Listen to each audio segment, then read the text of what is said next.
কিছুদিন আগে আমি একটি ভিডিও বানিয়েছিলাম বিএনপির মাথা একটু দেরিতে খোলে।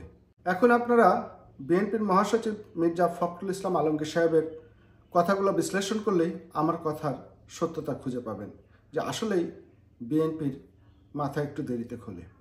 আমি শুরু থেকেই বলে আসছিলাম যে এই সরকার গত তত্ত্বাবধায়ক সরকার অর্থাৎ 1/11-এর পরে যে তত্ত্বাবধায়ক সরকার ছিল সেই সরকার যেই ফর্মুলায় চলেছিল এই সরকারেরও একই ফর্মুলায় চলার সম্ভাবনা রয়েছে, অর্থাৎ -2 ফর্মুলায় এই সরকার অগ্রসর হতে পারে।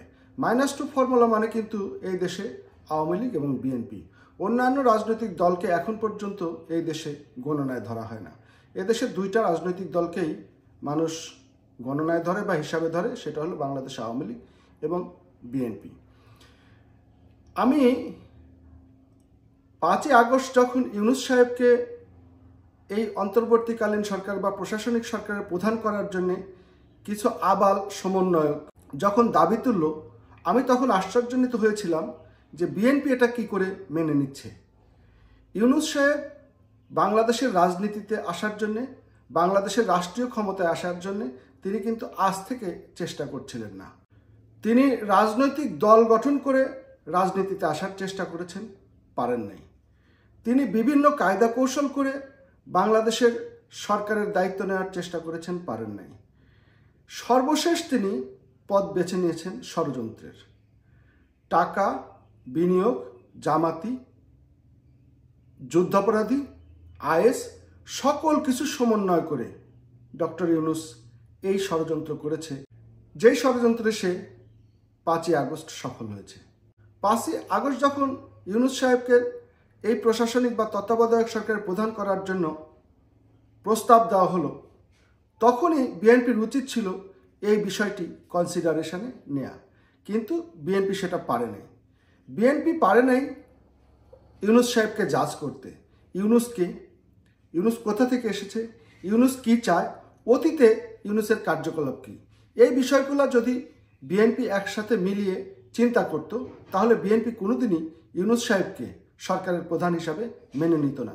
কারণ এই ইউনূস সাহেব কোনোদিন বিএনপির ধারে কাছেও ছিল না, কোনোদিন আওয়ামী লীগের ধারে কাছে ছিল না, কোনোদিন বাংলাদেশের স্বাধীনতার ইতিহাস, বাংলাদেশের দুর্যোগ, বাংলাদেশের বিপদ আপদ কখনো ইউনূস সাহেবকে কেউ কখনোই পাশে পায়নি, কোনো রাজনৈতিকভাবে পায়নি, সামাজিকভাবে পায়নি।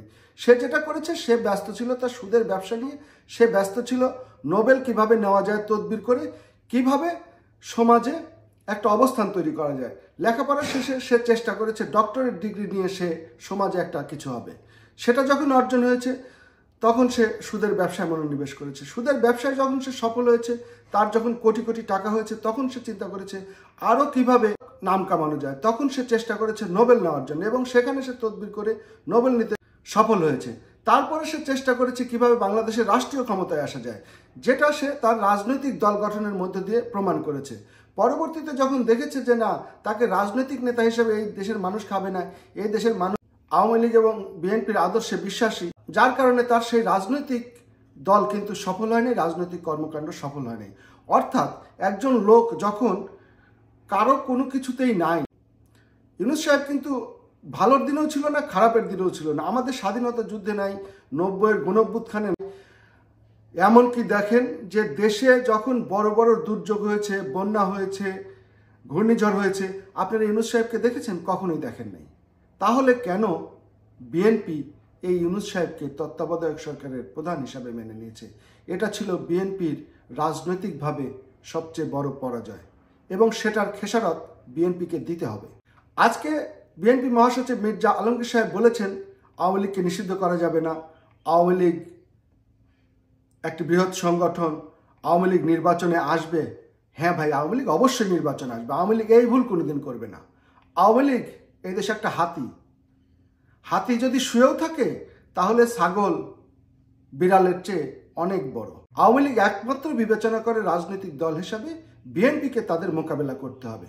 এখন কথা হলো, বিএনপির মহাসচিব এই ধরনের বক্তব্য এখন কেন রাখছেন? এই যে দেরিতে বিএনপির মাথা দেরিতে খোলে, আমার সেই একই কথা, তার মাথাটা এখন খুলতে শুরু করেছে বা বিএনপির মাথা এখন খুলতে শুরু করেছে। বিএনপি এখন বুঝতে শুরু করেছে যে দেশে খুব সহসাই ইলেকশন হচ্ছে না এবং ডক্টর ইউনূস নির্বাচন দেওয়ার কোনো পদক্ষেপ গ্রহণ করছে না বা নির্বাচন দেওয়ার পথে তিনি নাই। যদি ডক্টর মোহাম্মদ ইউনূস নির্বাচনের পথে না থাকে, নির্বাচন যদি না দেন, নির্বাচন যদি আরও দেরি করেন, তাহলে কি হবে? তাহলে এই ইউনূসকে নামানোর জন্য এই বিএনপিকে আন্দোলন করতে হবে। এবং বিএনপি যদি আন্দোলন করতে হয়, তাহলে ইউনূসের সাথে সাথে তার দোসর জামাতিদেরকেও এই বিএনপিকে মোকাবেলা করতে হবে, যেটা বিএনপির একার পক্ষে কোনোদিনই সম্ভব না।